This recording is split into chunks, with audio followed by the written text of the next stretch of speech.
As civil war continues in Somalia, many refugees are fleeing to the United States and other countries. Quite a few Somalians have resettled in Kansas, mainly working in meatpacking facilities. This video features Mohamed Abdurahman, whose job is to assist refugees and their respective adoptive communities in making the transition into life in the United States as smooth as possible. Somalis are divided into clans and sub-clans or tribes and sub-tribes, and that is the reason that we have the war, because of these different clans fighting each other, each one of them trying to control the country or be the government or align with another clan. So that's why we have the war in Somalia. Otherwise, Somalia is one of the most homogeneous countries in the world. All our Somalis are the same ethnicity, same language, same religion. Somalis are Muslims, Sunni Muslims. A lot of them know how to read the Quran.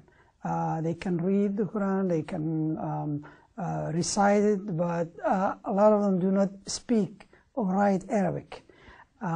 So even though they can read the Quran, which is written in Arabic language, they cannot speak or write Arabic language. Families are headed by a male figure, usually. Even though now increasingly we see households that are headed by females, because either the male, the father of the family is killed or in a war, or the mother is a single mother. So increasingly we see that, but usually it's headed by a male figure in the family. Also, another thing that we different is children are expected to take care of the family and their parents when they grow up. Even when they're young, especially the girls, are expected to be part of the family and do the house chores and be with the mom. But as soon as the children grow up and they make their own income, instead of being separate, they a lot of times live with their parents and support the parents. These children went through a lot of trauma, fled the country, came to the United States. During flight from Somalia to refugee countries, to refugee camps, they have seen killings, they have seen rapes, they have seen torture. Maybe they might have been tortured themselves or raped or did something bad to them. So that trauma is still there. Refugee camps are not the best place, really. There is a violence at night, there is a difficulty, there is shortage of everything. There were no proper schools there too. So these children come with a lot of baggage, a lot of difficult life. Now, nobody diagnoses in the refugee camps stuff like illnesses like post-traumatic stress disorder or PTSD or autism or ADHD or things like that. So these children probably might have those, but have never been diagnosed. They came in the United States, suddenly they are in a school. So those things should be paid attention. Another issue that increasingly we see is children that are not their own age. They come here, they probably is 14, but his documents say he's 7 years old. Particularly in Somalia, date of birth are not really celebrated, and a lot of families don't know the date of birth. They know the child is 13 or 12 or 14, but they don't know. Therefore, a lot of times there is a confusion. And children come here and end up in a class that are not their age. For example, a 14-year-old might end up in a 5th grade or something like that. So those things should be also observed.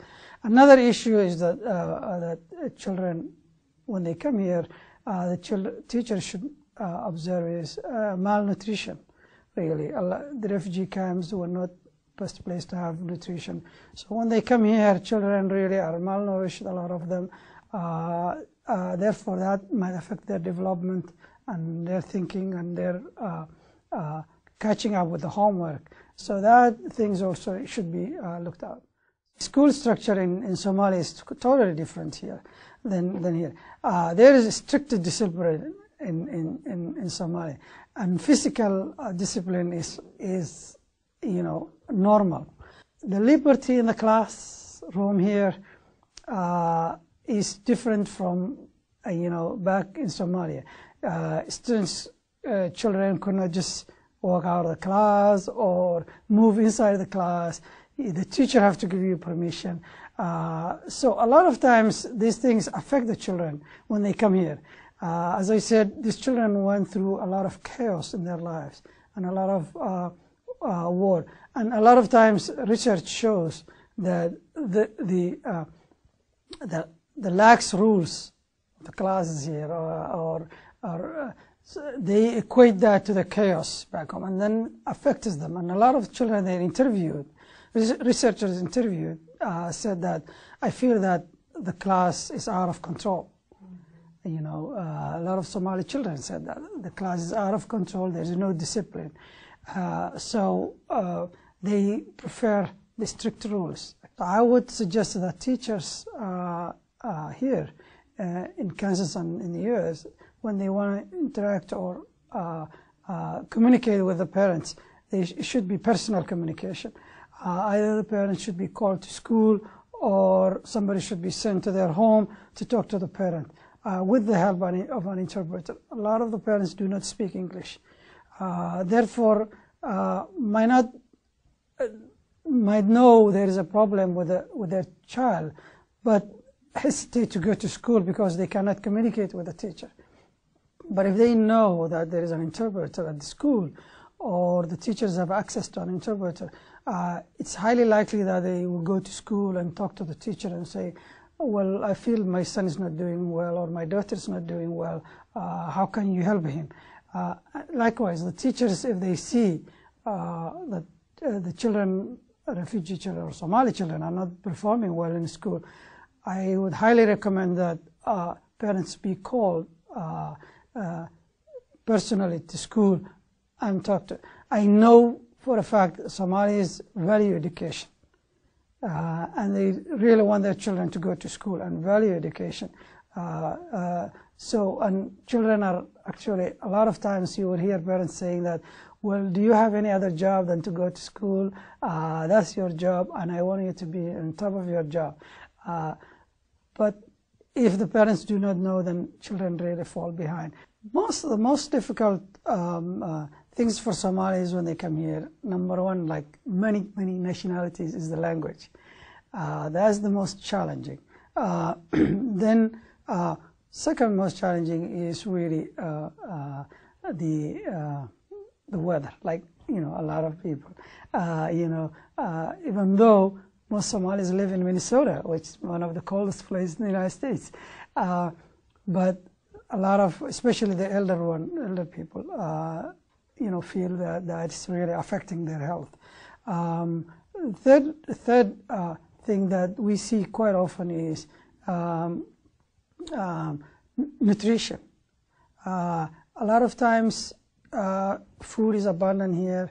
There is lack of education on the health food or choice of food. Therefore, nutrition is another issue. Again, another one that's a bigger challenge is not knowing the rules. Here a lot of times people think that refugees or Somalis ignore the rules. They do not. Simply, they don't know the rules. In the state of Kansas, most Somalis work either in the meat packing plants or what's called entry-level jobs. Other factories or restaurants or housekeeping in hotels. So those are, but a majority of the Somalis, especially in southwest Kansas, in Dodge City and Garden City and Liberal, they work on meat packing plants. And those meat packing plants really their wages are higher than, fast food restaurants and stuff like that. But the work is harder, really. It's really physically demanding job. But a lot of them work there now almost 3 years, 4 years, 5 years, and some of them move their families there. When children, they come in this country, they learn the language fast. They go to school, but the parents are at home. Some of them do not go to English class or might go, a few times a week to English class. So parents depend on the children, and then roles reverse. Now the parents have to wait the children to come from school in order to go to the grocery store to buy sugar, because they don't know how to say sugar or where to find it, or or they think they might get lost. So it's really difficult for both the children and the parent. Now the parents feel that they lost control. Now all of a sudden they have to depend on their children, their 12-year-old or 13-year-old, to come from school so that they can go to the grocery store and get things from the store. Children are feeling burdened because now they come from school, they're tired, they have homework. Instead of sitting doing their homework and being a child, now all of a sudden they have to take the parents to the laundromat because they don't know how to put the coins in the laundromat. The best part about being in the United States, and a lot of Somalis will tell you this, is the freedom to come here and be free to work, free to live their own lives, free to raise their children the way they want, without any interference or worry from anything. The other thing is that the rule of law. A lot of times there was chaos in Somalia, in the refugee camps. There were no law really. Here there's a rule of law, and people know their boundaries, and so that's really very, very important. Another one is the safety that people appreciate.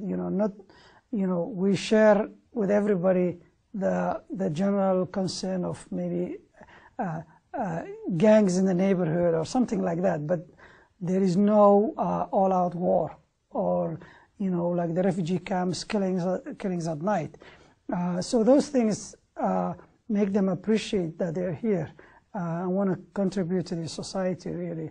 In fact, all of them looking forward to becoming United States citizens, so they can, be able to have a passport and travel and enjoy life and be part of the American dream.